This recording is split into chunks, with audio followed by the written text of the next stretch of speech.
on a campaign encouraging citizens to identify their polling units. We have 6.7 million citizens in that respect, and quite a number of them have done so. I actually expected that the complaint that we are going to receive from people who could not locate their polling units will be louder than that. We tried to solve a 25-year-old problem in the history of Nigeria by expanding voter access to polling units, which we successfully did in 2021. Before then, the delimitation of polling units was the one done by the old NECON, not INEC, in 1996. Doing so means redistributing some voters to polling units. The law empowers the Commission to create polling units and to allot voters to them. There is population increase, movement of people up and down the country, and so we did so. But what we did in the main was to redistribute voters from congested polling units in proximate or same location. In other words, voters who are not in the main taken out of the locations where they have voted consistently since 1999. So what did we do? We published the entire list of the redistributed voters and shared with our state offices. We worked with the mobile telecom network operators in Nigeria and sent bulk text messages to the affected Nigerians. We encouraged our state offices to engage in publicity in the local languages. And then we came up with two simple ways by which citizens could locate their polling units ahead of election day. One of which was our website. But the other one, which is simpler, is we provided two telephone numbers to which you can send a simple text message indicating your state, your surname, and the last 6 digits of your voter identification number, and you will receive a message telling you that this is your polling unit. We appreciate that not all Nigerians have smartphones or access to the internet, and that's why when we send the list to the states, we ask them to engage with those voters that we may have redistributed to some of the polling units, and also engage in publicity in the local language. So these are some of the steps that we took. In fact, very interestingly, a friend of mine was very angry. We moved the person from one polling unit in Abuja to another polling unit, and he sent me a message to say that the Commission has no powers under the law to do so. After all, how can he move me to a polling unit without my consent? Well, I quoted the section, and I called him and said, why are you so angry? He said, no, I'm not angry. I said, please read the message carefully. We said you have been moved from a congested to a more convenient polling unit in the same premises. So in other words, you don't have to walk long distance. Then he looked at the message and said, sorry, actually I didn't read the message. I thought you moved me to another town. So, but we have been to school, we should be able to read, and understand messages. So if there are Nigerians who are unfortunately still unable to locate their polling units, I apologize on behalf of the Commission, but voting has not ended. You can still send text message to the numbers that we have provided there on our social media platforms. They are also on the hard copies of the information we shared here early this week on the number of PVCs collected. And you in the media can help us before voting ends for people to know how they can locate their polling units and to vote on election day. Our intention was never to disenfranchise Nigerians, but to make it more convenient for Nigerians to vote easily. Unfortunately, some of the polling units are still congested, because when we contacted some Nigerians, they prefer to be left in the congested polling units, so for security considerations, that we feel more secure where we have been voting, even if the units are congested, then taking us to a less populated polling unit, which may be some distance away from our comfort zones. So these are the steps that we have taken, and this is the rationale for voter redistribution. Mia Ogidi, I have answered your question partially in my opening statement.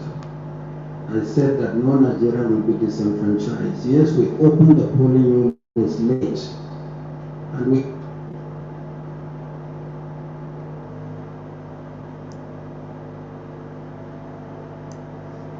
for recovery lost time.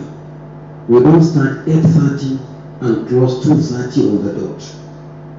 If we start later than 8:30, whoever is on the queue before 2:30 will vote, no matter how long it takes. So no Nigerian will be disenfranchised on that scope, provided that person is at the polling unit before 2:30.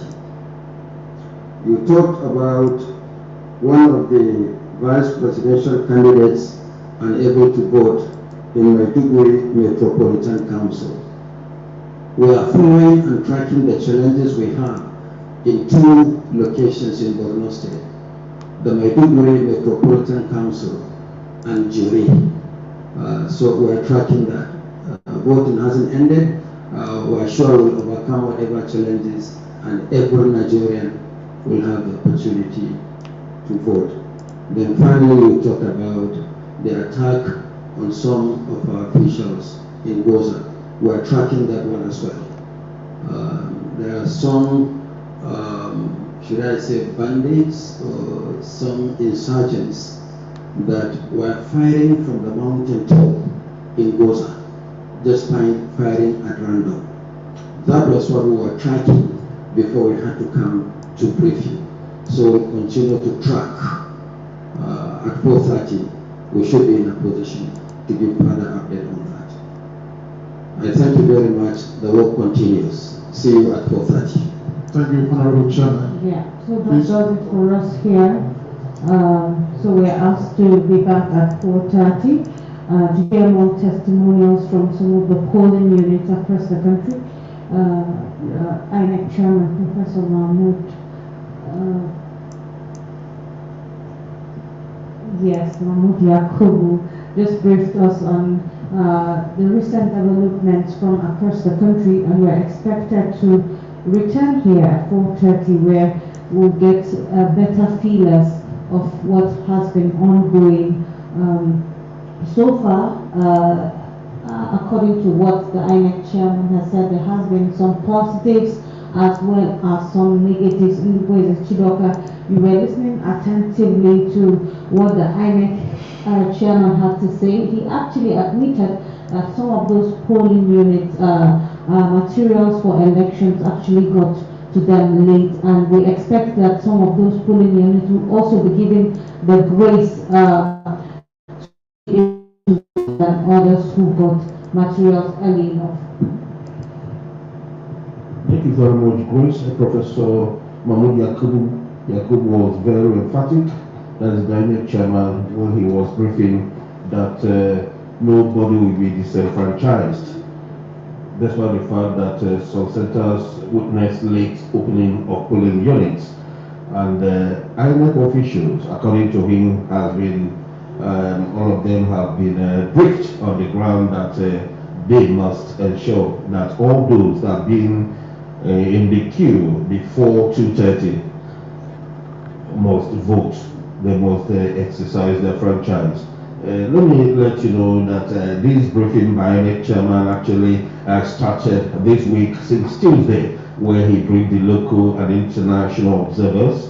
On Wednesday, we had the presidential candidate and their chairman sign a peace accord here at the International Conference Center, which is the National Collation Center. The daily briefing indeed started since Wednesday. INEC preparations for today's election. This briefing started since Wednesday, Thursday, Friday, and even today. Ogochukwu Okoronkwo is our INEC correspondent. Ogo, how has it been so far before we return to Radio House? Well, so far so good. Though occasions like this don't come every day, so you get yourself prepared for it. INEC has been briefing since Tuesday, and the best of our ability. We thank our listeners for also following us and listening to us. We also thank the management the government for making it possible for our listeners to hear us. And then we'll continue to bring to the Nigerians the activities of the Independent National Electoral Commission, as the chairman rightly said, that by 4:30 he's going to come back to brief Nigerians on how far the process has been. Thank you. Udubeze, over to you. So in the next 3.5 hours, we return here for another briefing. But basically, it's been a great afternoon here. Yes, indeed it has, and that appears to be what we have at this end at this moment. We shall return, like all of them said, at 4:30. But before that, let's thank all those that have made this outing a success. We cannot but thank our directors, news, director. Did you know you can get all the inside gist on trending stories, unique angles on hot topics, and the freshest hits all in one radio? Get these and more on Click Niger Radio. Radio Niger is online platform.